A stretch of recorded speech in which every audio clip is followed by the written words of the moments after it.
Hello, friends, and welcome to the PrepWell podcast. I'm your host, Phil Black. And if you have an 8th, 9th, or 10th grader with big aspirations, like the Ivy League, or military service academies like West Point, ROTC, or athletic scholarships, boom, you've come to the right place. My specialty, my superpower, if you will, is preparing families for these competitive programs. I'll teach you what your child should do, when they should do it, and how you can help. So stick around and prepare to out-prepare. Hello, friends, and welcome back to the PrepWell podcast. In today's episode, I want to make the case for playing Division III sports in college, and why some student athletes should consider Division III sports as their first choice, not as a default choice if they happen not to make it to the Division I level.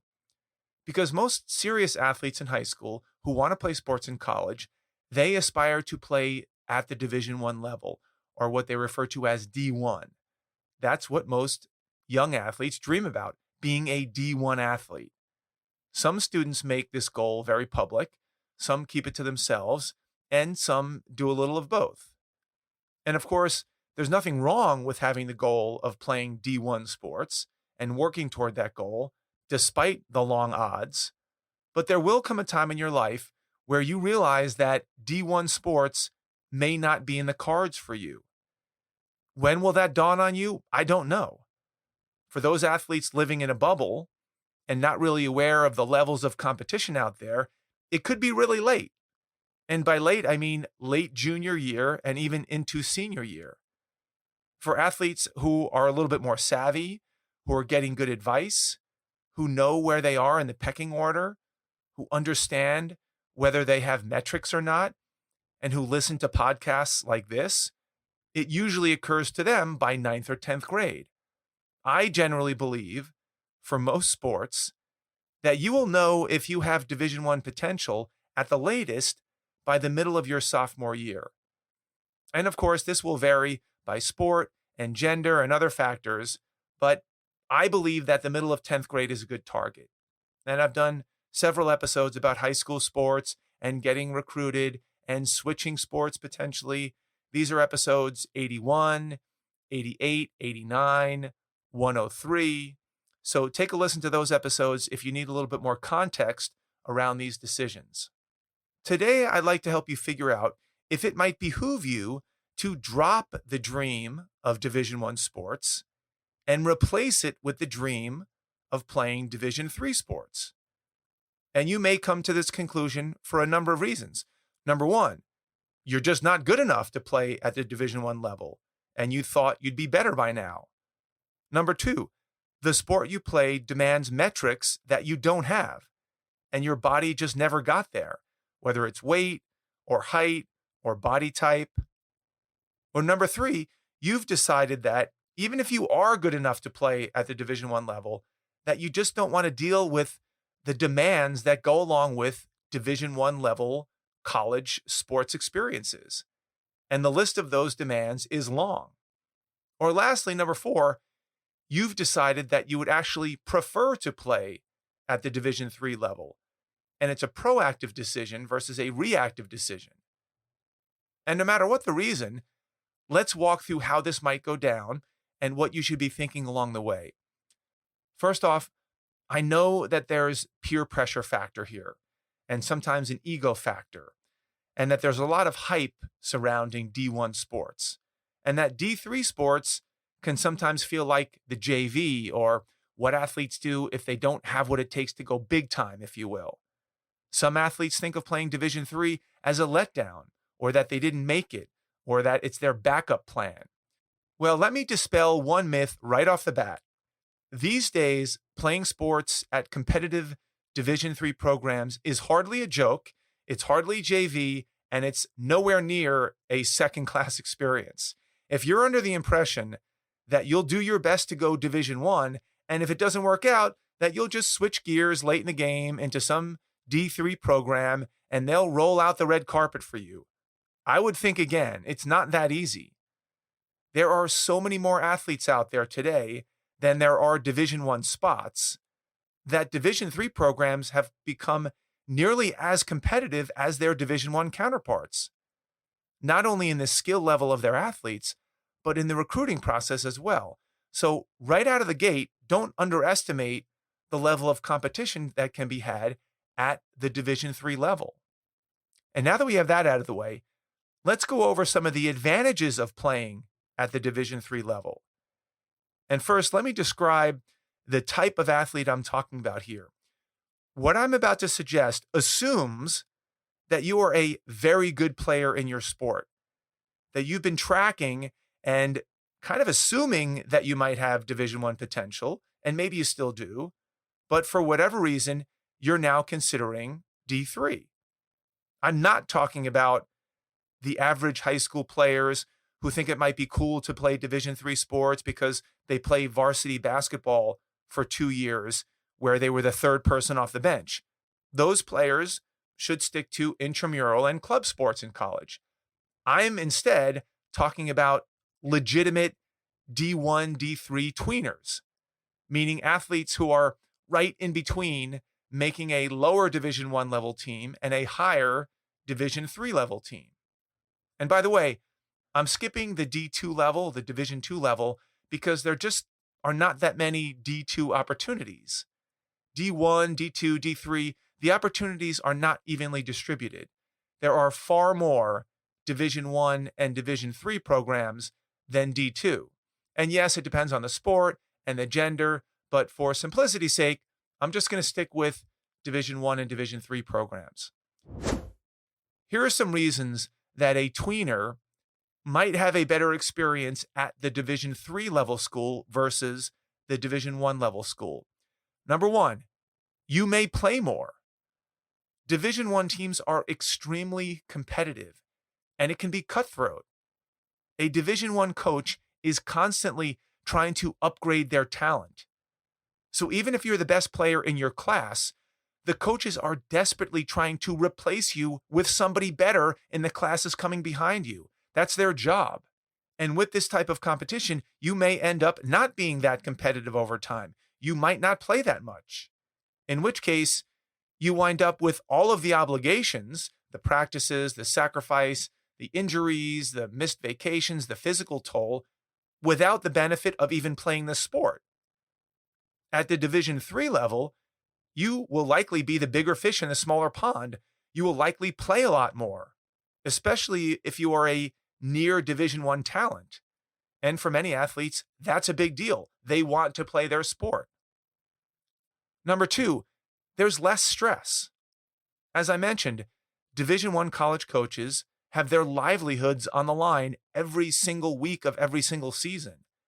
Their win-loss record is not just some random scorecard. It could be the difference between them keeping their jobs or losing them. Could be the difference between them staying in their house and moving. It could be the difference between a modest salary and a life-altering salary. This means that the stress level is a lot higher. The pressure to win is a lot greater. This doesn't always translate into a fun atmosphere for the players, especially if you're having a losing season. At the Division III level, there's nowhere near the level of pressure on the coaches. Yes, they want to win, and the school wants to have successful athletic programs, but it's not nearly as important. Coaches aren't fearing for their jobs at the end of every week. Coaches don't have alumni boosters breathing down their necks every week. It's typically a much more family-oriented atmosphere where players and coaches take their jobs seriously, but not too seriously. Number three, more room for academics. At many of the higher level Division I programs, despite saying that they really care about every student's education, that's mostly lip service. Yes, they provide 24/7 tutors and mandatory study halls, and they try to be helpful. But the truth is, academics are not the main priority. Oftentimes, you can't take the classes you want or even enroll in the major that you want because of conflicts with sports practices and game schedules. And even for the colleges that go out of their way to make accommodations, a Division I athlete's priority is typically to the team, especially if they're on scholarship. Now, this is not quite the case at the Ivy League schools, but they're outliers. At Division III schools, on the other hand, sports typically don't encroach on academics or major preferences nearly as much, or at all in many cases. Remember, there are no athletic scholarships at the D3 level, so the schools have no leverage in that regard. You're not beholden to them. And D3 teams typically don't practice year-round. It's not looked at as a business.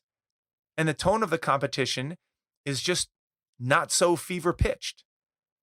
So if you really care about academics and you want to make sure that you have flexibility and freedom to take the classes and the major and the internships and the co-op programs and the summer jobs that you want, then Division III might be the ticket. And lastly, number 4, being a recruited athlete might be your only avenue into a highly selective Division III college. Most of the colleges that fall into this category are what we call NESCAC schools, New England Small College Athletic Conference. They include schools like Amherst, Bowdoin, Tufts, Trinity, Wesleyan, Connecticut College, Colby, Bates, Middlebury, Hamilton, Williams. I'm sure you have heard of many of these schools. These are all D3 schools. They all have great academics. They all have very popular profiles as colleges go. Most are medium-sized. They have great school spirit and alumni, the whole 9 yards. And for these reasons, they are very difficult to get into. And by being a recruited athlete, you can sometimes guarantee admissions to one of these desirable schools. So going the D3 route, if you will, may open up a world of possibilities that would otherwise be out of reach for you. Because remember, if you're a near D1 athlete who doesn't end up playing at a D1 program, you probably don't have a particularly diverse or compelling resume because you spent 80% of your time playing your sport. Club teams, camps, showcases, invitational, travel teams. You, for good reason at the time, put all of your eggs in one basket. And if you try to compare your resume against the resume of non-athletes, you're going to have a rough time because all of those non-aspiring athletes were taking harder classes, doing internships, singing in the school play, running Model UN, and on and on and on. You probably didn't have the time for any of that stuff, or at least it wasn't a big priority for you. Well, now that the D1 dream is gone, you might want to cash in on all of that time and money and effort by looking into D3 schools with great academics and high selectivity. These are just a few reasons why the D3 route might make sense for you. However, as you might guess, there are some downsides as well. Let's review a few of those. Number 1, if you go the D3 route, your ego might take a hit for not, quote unquote, making it to the Division I level. If that's something that you care deeply about or something that you've always dreamed about, it's a significant achievement in your life to say that you played D1 sports in college. I get it. It matters.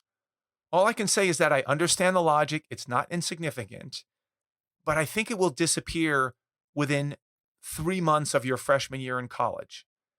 Normally, the ego takes a hit during high school because of what you think your other high school buddies will think of you, not so much about what you think about yourself.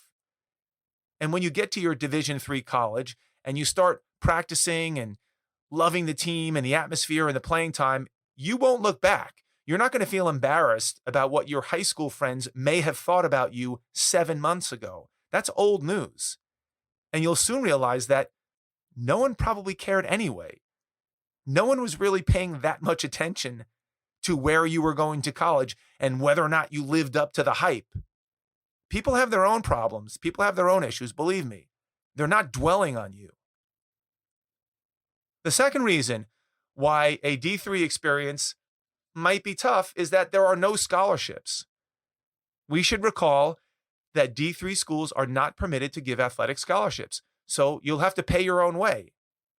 And if you were getting all excited about those NESCAC schools, you might be less excited to hear that most of them have a price tag of about $80,000 a year. And you also can't count on, quote, merit scholarships to these schools. Merit scholarships are those scholarships that some colleges give for high academic performance to entice or recruit students to go to their school.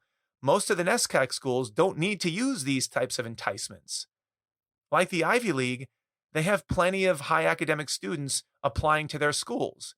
They don't have to go searching for them or bribing them. Number 3, D3 colleges are not as forgiving when it comes to grades. This can be a problem. At the Division I level, they are so serious about sports and getting the best athletes that they can that they are willing to admit students with less than perfect academics. Athletes are given more leeway on SAT and ACT scores. Their grades don't have to be quite as flawless as non-athletes. And part of their rationale is that athletes are spending so much time on their sport that colleges can't expect these elite athletes to perform equally as well as non-athletes when it comes to academics and extracurriculars. Unfortunately, at the D3 level, they don't give as much leeway to athletes, if any leeway at all. They typically have higher academic standards for their recruited athletes than their Division I counterparts would. This can make it tricky for a Division III prospect who is counting on a D1 level of forgiveness for grades. The bottom line here is that you can't assume that just because a D3 level school is recruiting you, that you'll just stroll in there with mediocre grades. D3 programs don't care enough about sports to compromise the academic averages of their student body. These D3 schools are constantly comparing themselves to the Ivy League.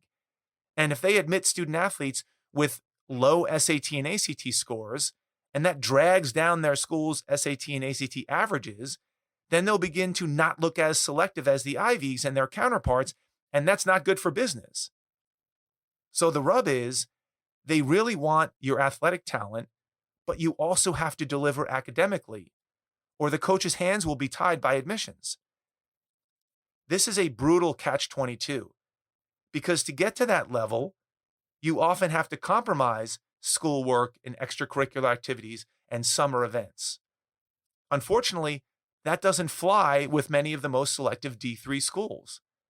There are just so many athletes to choose from, and winning is not the absolute number one priority, so they can afford to opt for the student with the better academics. Which leads me to our last con, number 4, which is that the Division III recruiting process has become almost as rigorous as the Division I recruiting process. It used to be that the D3 recruiting happened really late in the game. Once all the dust has settled with all the Division I schools, and after National Letter of Intent Day, and everyone had found a home or not, then the Division III coaches would come swooping in, see what's left, and try to pick off some great talent that hadn't quite made it to the D1 level. This often happened in the beginning of senior year. This doesn't happen all that much anymore. The D3 programs have gotten so competitive, for many of the reasons that we've talked about, that the process is getting earlier and earlier, almost the same as the D1 process. And by that I mean contacting coaches early, sending them highlight videos, establishing relationships, visiting campuses, getting exposure, all the things we teach and coach in PrepWell Academy's athlete program. Many of the things that are normally done by D1 prospects are now expected of D3 prospects. Why is this happening? Why is there such a convergence? Well, because there are more highly qualified athletes chasing the same number of opportunities. There are more athletes around the country who are getting better prepared. Athletes are getting bigger, stronger, faster, earlier and earlier. And the seeming impossibility of getting admitted into selective colleges these days has reached such a level that many students are putting all of their chips on sports as their way to break through the logjam.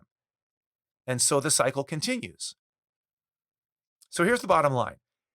If you're an athlete and you think you have the potential to play sports in college, you have to have a very serious conversation with yourself by your sophomore year. And here's what you should be thinking. Number one, do I have what it takes to be a Division I athlete? Yes or no?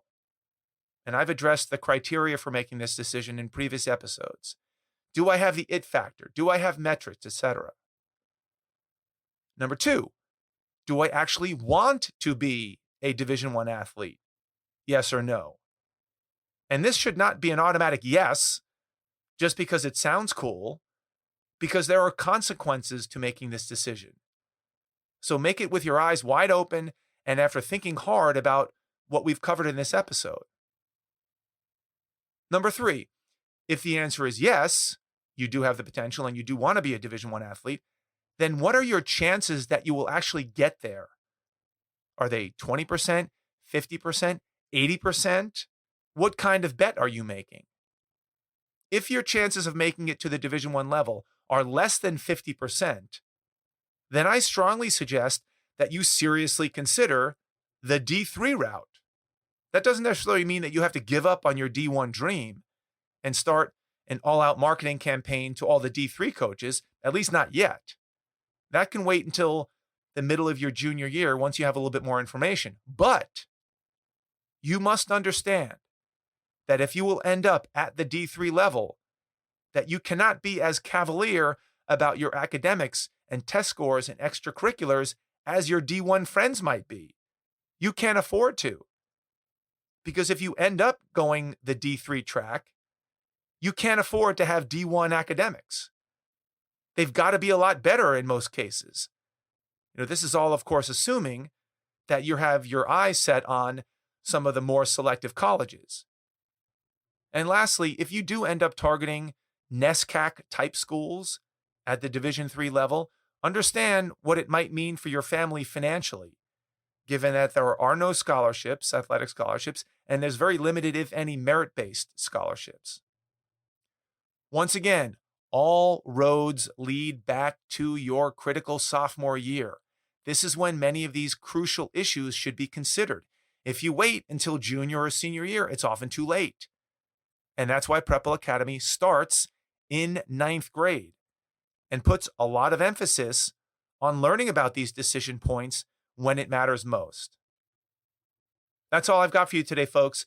Thank you for tuning in. Thank you for your continued support. If you know a parent with an 8th grader, 9th grader, 10th grader, 11th grader, even 12th grader in high school that might find this helpful, please share the episode with them. You can do that by finding that small box with a tiny arrow pointing up. That's the share button.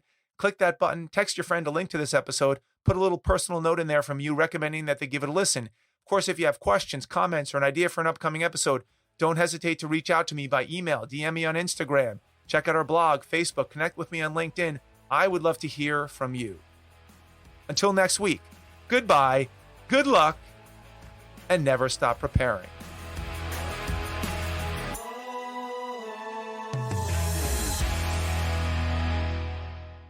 This podcast is brought to you by PrepWell Academy. PrepWell Academy is my one-of-a-kind online mentoring program that delivers to your 9th or 10th grader a short, highly relevant video from me every week, every Sunday, in fact, where I give them a heads up about what they should be thinking about to stay ahead of the game. To get these valuable lessons into your child's hands, please head over to PrepWellAcademy.com and enroll your child today.